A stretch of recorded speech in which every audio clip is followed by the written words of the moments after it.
Bismillah.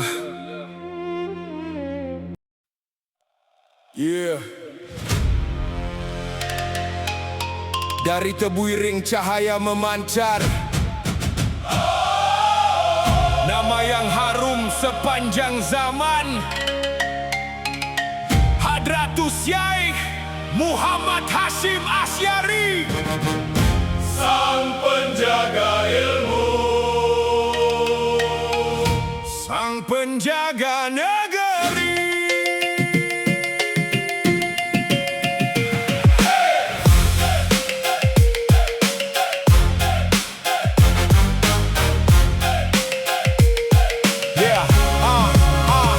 Lahir di Gedang, Jombang tercinta, 14 Februari sejarah terbuka. Putra Kiai Asy'ari penuh kemuliaan, tumbuh bersama ilmu dan keimanan. Darah ulama mengalir di jiwa, dididik sejak kecil mengenal sang pencipta. Langkah kecil tak pernah berhenti, mencari hikmah sampai akhir nanti. Usia muda tinggalkan kampung halaman, keliling pesantren demi masa depan. Bangkalan Semarang jadi saksi perjalanan, menjemput cahaya lewat pengorbanan. ilmu bukan sekadar kebanggaan, ilmu adalah jalan pengabdian. Semakin tinggi semakin merendah, semakin alim semakin berserah. Hadratus Syaikh, Namamu hidup sepanjang zaman, membangun umat dengan ilmu dan keteladanan. Nahdlatul Ulama, Berdiri membawa persatuan, dari pesantren menyinari seluruh Nusantara. Tahun 93 berangkat ke Mekah, haus ilmu tak pernah menyerah. 7 tahun menimba hikmah, berguru kepada ulama penuh berkah. Syekh Ahmad Khatib jadi penerang, Mahfuz At-Tarmasi ilmu berkembang. Hadis dipelajari dengan sepenuh hati, menjadi bekal kembali ke negeri.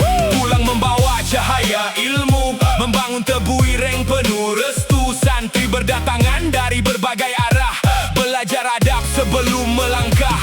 Bukan mengejar nama, bukan mencari pujian, yang beliau cari hanyalah ridho Ar-Rahman. Kitab ditulis, akhlak diwariskan, pesantren tumbuh menjadi harapan. Dari satu desa mengubah bangsa, ilmu menjadi senjata, mengusir gelap dunia. Hadratus Syaikh, Namamu hidup sepanjang zaman, membangun umat dengan ilmu dan keteladanan. Nahdlatul Ulama, Berdiri membawa persatuan, Ahlus Sunnah, menjadi jalan keselamatan.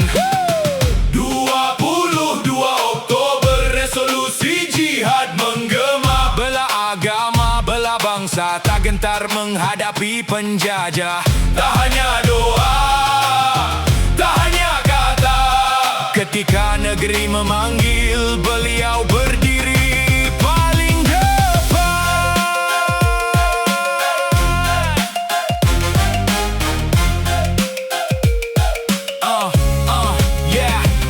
Fatwa menjadi kobaran semangat, membangkitkan rakyat penuh tekad. 10 November sejarah bicara, api perjuangan menyala membara. Beliau mengajarkan cinta negeri, karena iman tak pernah lari. Agama dan bangsa berjalan seiring, membangun